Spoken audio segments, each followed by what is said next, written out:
জীবনে অর্থের বিষয়ে একটা গুরুত্বপূর্ণ বিষয় খেয়াল করেছেন কি?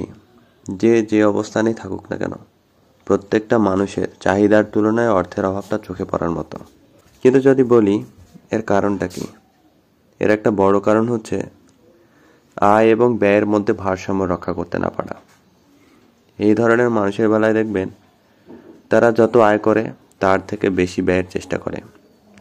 কিন্তু একটা জিনিস বলেন, আয়ের থেকে ব্যয় বেশি করলে সেটা কি অর্থনৈতিক অবস্থানের জন্য ভালো? মোটেও ভালো না। কারণ আপনি যে আয়ের থেকে বেশি ব্যয় করছেন, যতটুকু বেশি ব্যয় করছেন, সে অর্থ আসবে কোথা থেকে, কিভাবে আসবে, সেটা কি ভেবেছেন? সেটা অনেকে অনেকভাবেই নেয়। কেউ ধার করে, কেউ যে কোনো জিনিস, কেউ যে কোনো জিনিস বিক্রি করে। কিন্তু এটা তো সমাধান না। এটা তো অর্থনৈতিক দিক দিয়ে নিজের জন্যই ক্ষতি।